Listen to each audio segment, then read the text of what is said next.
But we had heard about the Germans that developed jet airplanes and flew much faster than air. And we saw that one, we heard a strange sound in the sky. It was a different type of motor. Here come a German jet down, the first we'd seen one. And then a couple of air fighters were coming along after him a few minutes later trying to catch up with him. But they had no chance of catching him. In fact, the German pilot went down the Rhine and made a circle and came back up. And there was an anti-aircraft unit there right below us. And there was a lieutenant, when they saw the plane come down, he was hollering, shoot him down, shoot him down. And they said, we can't shoot that fast, Lieutenant. And everybody laughed, and by that time the jet had disappeared, and our fighter plane would come along and trying to catch him up. And I told that at the Smithsonian Institute, Air Museum, and they have a German jet there, and I told one of the guides there that story, and he said that's pretty good, and he copied it down, and I guess they have it in their records. But we finally got our turn to cross over the Rhine River, and we had to walk in. But the pontoon bridge they put up, you could drive across it, and so we got across the Rhine pretty easily, actually.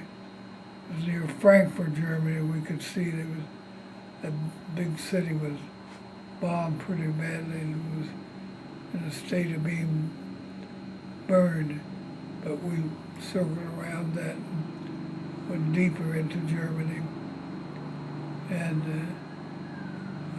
we had some interesting times that too after we crossed the Rhine, and we came to a city called Bayreuth, where they was famous for its opera house, and Hitler liked to come there, and we had to search that big opera house, as dark as it could be, and we went in there and without any light, but we didn't find any German soldiers,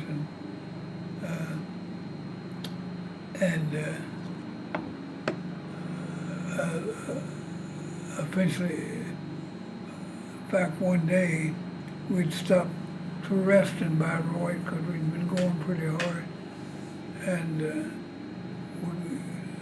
they got word that the Germans had put up a fight in a village south of there. So we had to pack quickly and went down to that city, and we could see the buildings smoking and on fire. And they took our squad of 12 men to a bridge over a railroad track, and we were guarding that, and in case the Germans tried to come across that bridge and give us trouble. And for the first time in quite a while, we slept in a house. We told the lady she'd have to find another place for that night or so.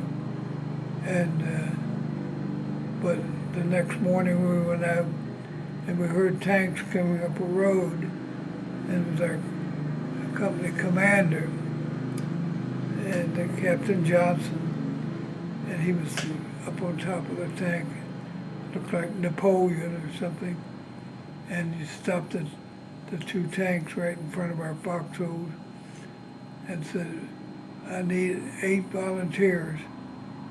And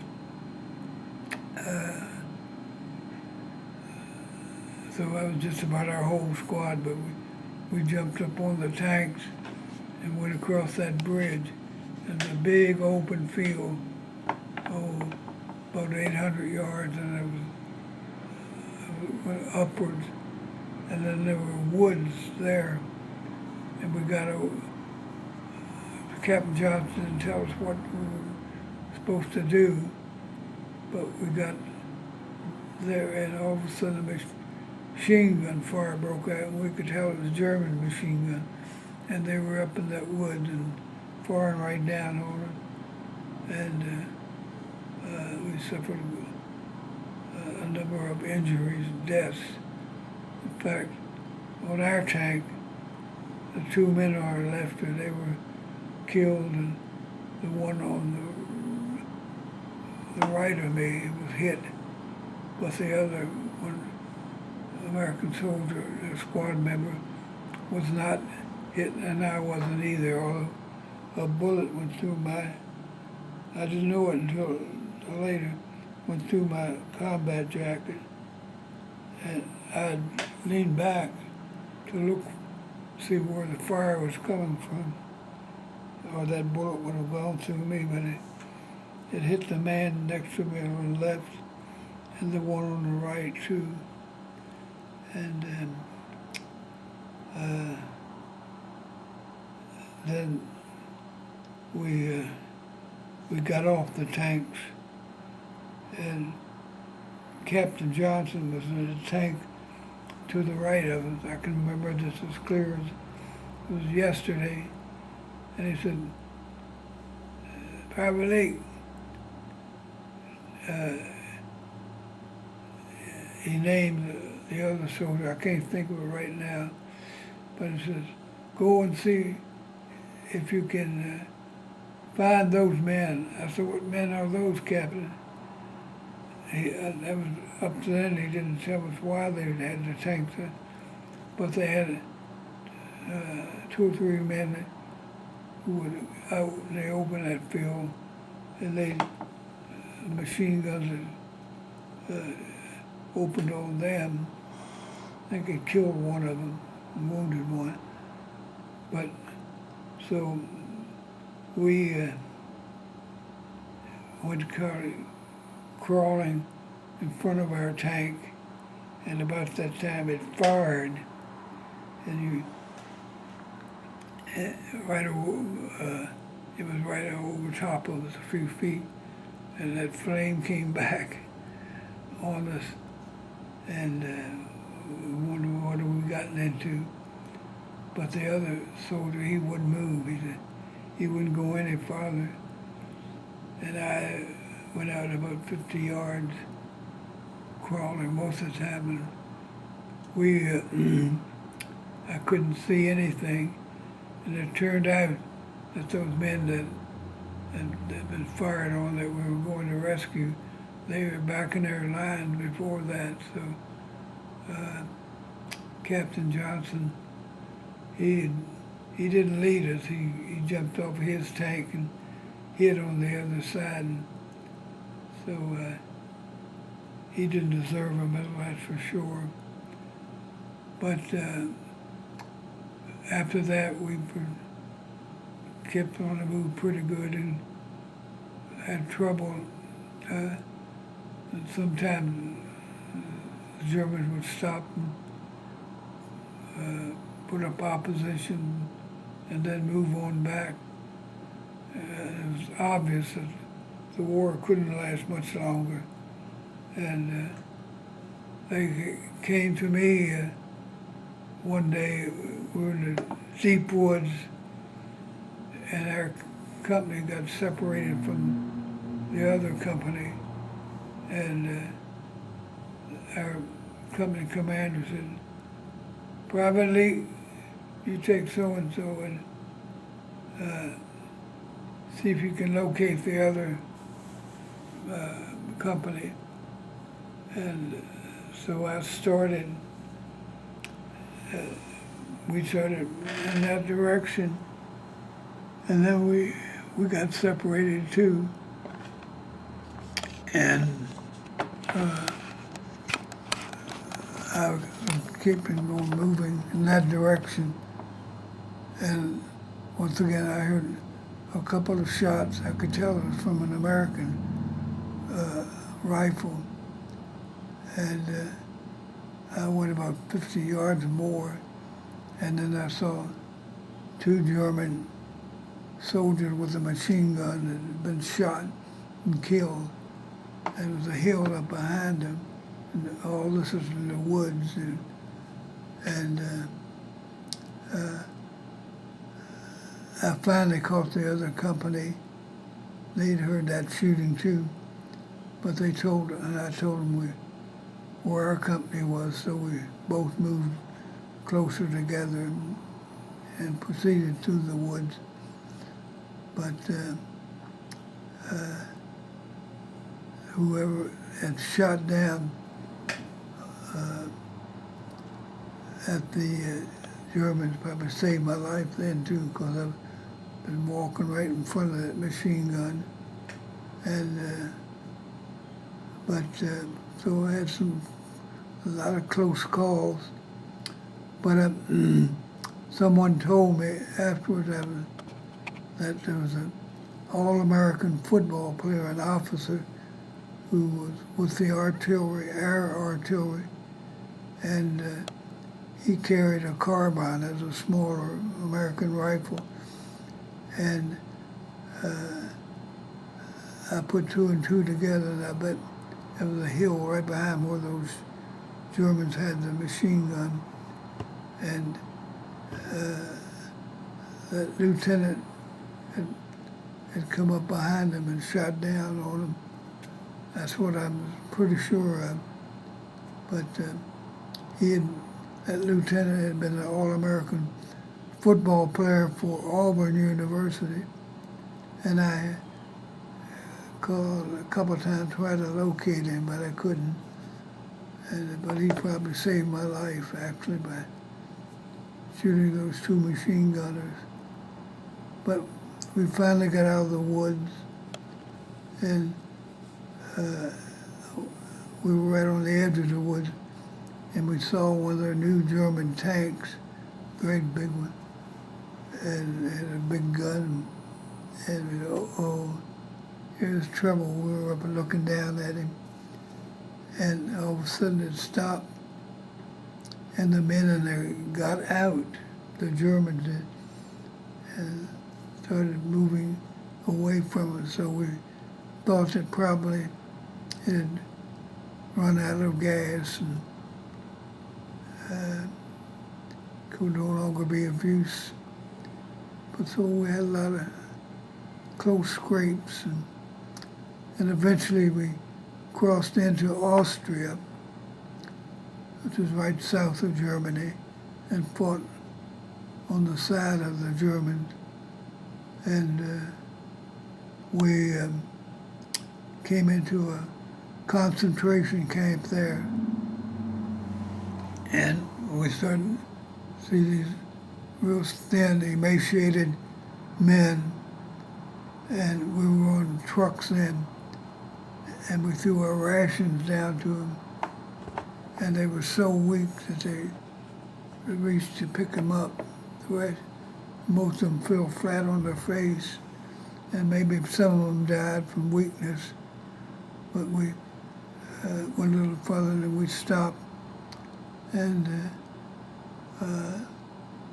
tried to help those people. But if anyone tells you that those concentration camps didn't exist, they're nuts, because I saw a couple of them and they were horrible.